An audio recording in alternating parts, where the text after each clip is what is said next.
नमस्कार, अस्सलाम वालेकुम। आप देख रहे हैं i4G टीवी नेटवर्क। मैं हूं इंतजारुल्लाह। दोस्तों, आज के इस एपिसोड में हम बात करेंगे मुगल बादशाह औरंगजेब के मकबरे के बारे में, उनकी कब्र के बारे में। एक बड़ा सवाल उठ रहा है कि क्या महाराष्ट्र की सरकार औरंगजेब की कब्र को हटा सकती है। जब से यह सवाल उठा है, या यूं कहूं कि औरंगजेब की कब्र को लेकर सियासी हलचलें बढ़ी है, तब से कई तरह की बहसें लगातार होने लगी है। हर कोई यह जानने की कोशिश करने लगा है कि क्या महाराष्ट्र की सरकार मकबरे को हटा सकती है, यानी औरंगजेब के मकबरे को। यह पावर किसके पास है? क्या है इसका पूरा नियम? कई तरह की चर्चाएं सोशल मीडिया से लेकर अन्य प्लेटफॉर्मों पर खूब हो रही हैं। लगातार बहस किए जा रहे हैं।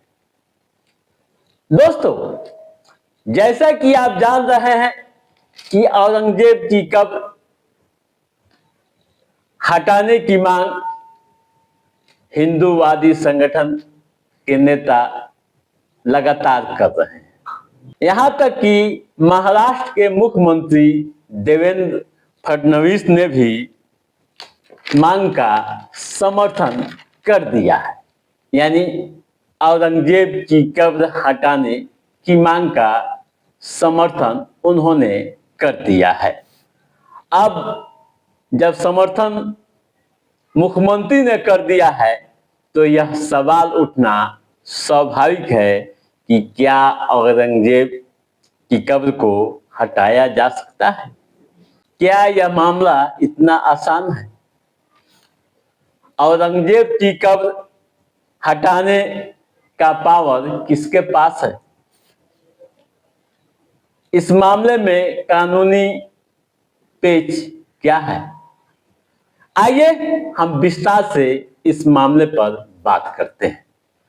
दोस्तों, आपको बताता चलूं कि खुलादाबाद में स्थित मुगल बादशाह औरंगजेब के मकबरे को आर्जियोलॉजिकल सर्वे ऑफ इंडिया यानी ASI द्वारा संरक्षित इमारत घोषित किया गया है। दस्तावेजों के अनुसार 11 दिसंबर 1951 में गजट नोटिफिकेशन हुआ था। उस नोटिफिकेशन के माध्यम से इस कब्र को संरक्षित स्मारक घोषित कर दिया गया। बाद में इसी एक्ट में 1958 में संशोधन हुआ और उसके बाद यह कब्र यानी औरंगजेब की कब्र को राष्ट्रीय महत्व के स्मारकों की सूची में शामिल कर लिया गया। ठीक है। अब बड़ा सवाल है कि क्या राज्य सरकार इसे हटा सकती है? दोस्तों, AMASR के सेक्शन 19 के मुताबिक किसी भी संरक्षित इमारत को तोड़ना, हटाना व नुकसान पहुंचाना गैर कानूनी है। इस मामले में सजा का भी प्रावधान है।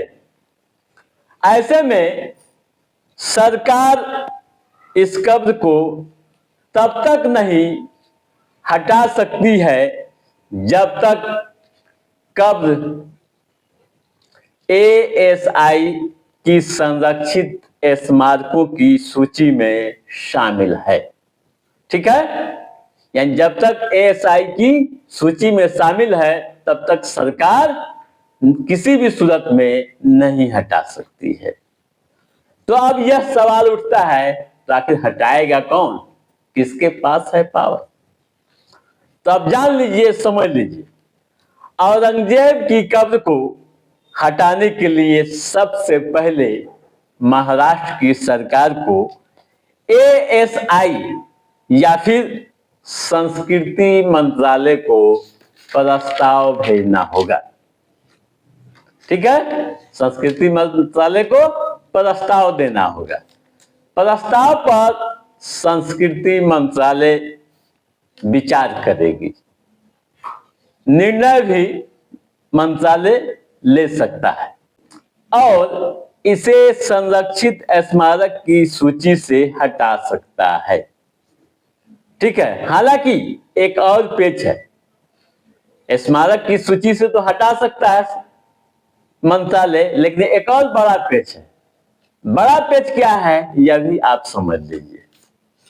दोस्तों, औरंगजेब की कब्र 1973 से महाराष्ट्र वक्फ बोर्ड द्वारा वक्फ की संपत्ति घोषित है।